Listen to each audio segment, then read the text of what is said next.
একটা পুরনো গল্প বলি।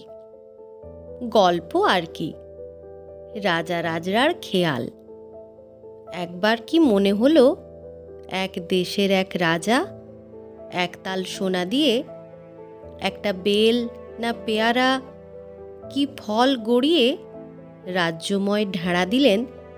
রাজাকে সত্যিকার একটা ভালো মতন মিথ্যে গল্প যে শোনাতে পারবে, সব চাইতে ওস্তাদ মিথ্যেবাজ বলে রাজা যাকে মানতে পারবেন, স্বয়ং রাজার হাত থেকে সে পাবে এই সোনার ফলটি।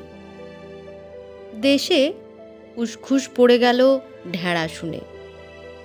শহর, মফস্বল, গাঁ, তস্য গাঁ, দেশের বড় ছোট, মোটা রোগা, গরিব গেরস্ত, আড়তদার, খরিদ্দার, আমলা, পুলিশ, উজাড় হয়ে কত ধারার লোক যে পথে নেমে পড়ল তার আর হিসেব রাখা যায় না।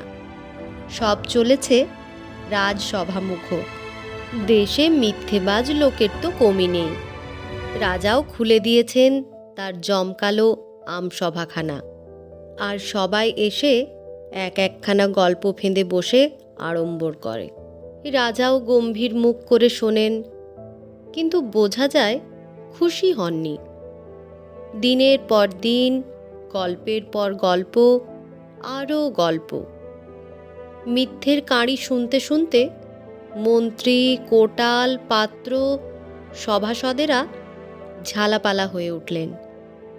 কিন্তু রাজাকে তো আর তা বলা যায় না।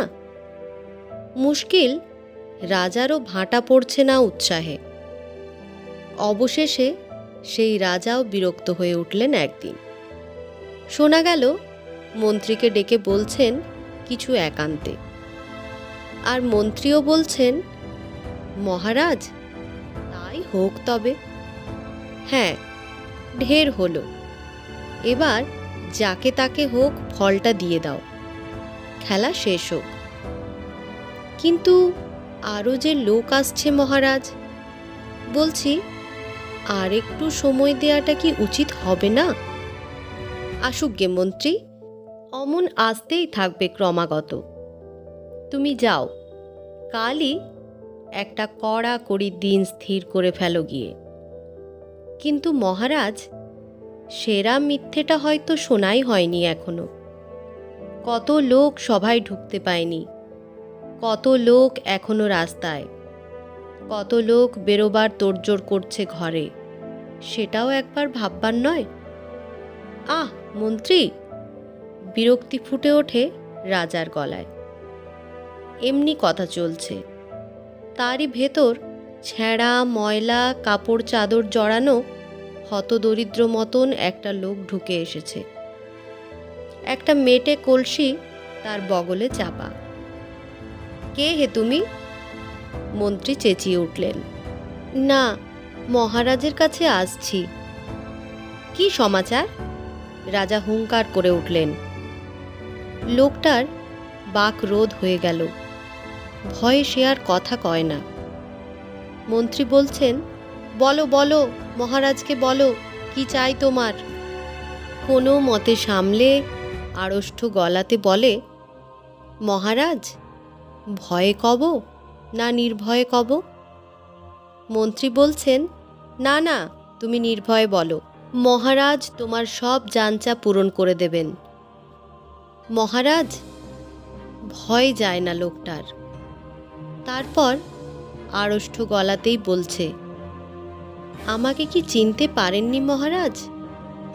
তোমাকে চিনতে পারিনি? মহারাজের গলাতেও বিস্ময়। সে কি মহারাজ, মনে পড়ছে না?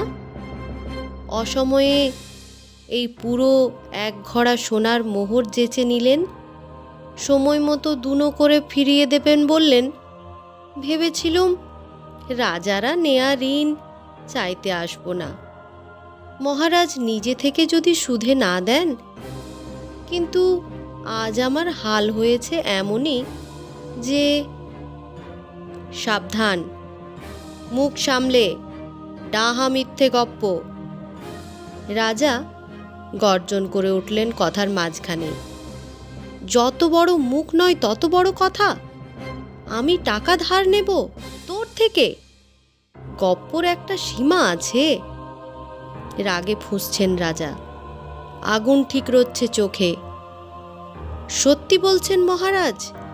সত্যিকার ডাহা মিথ্যে গল্প, আর কি না আপনারই মুখের ওপরে? বলছিস না এত বড় মিথ্যে আমার মুখের ওপরে বলার সাহস হলো? মহারাজ সত্যি বলছেন? মিথ্যে বলছি আমি?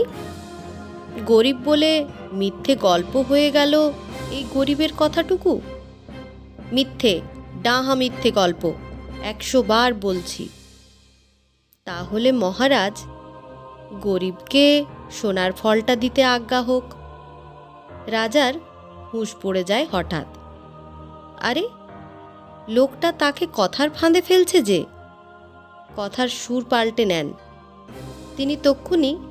না না, একেবারে মিথ্যে গল্প অবশ্য নয়। নয়? তাহলে দুনো না দেন, ফিরিয়ে দিন আমার এই 1 ঘড়া মোহর। এ তো বড় মুশকিল, কি করা এখন?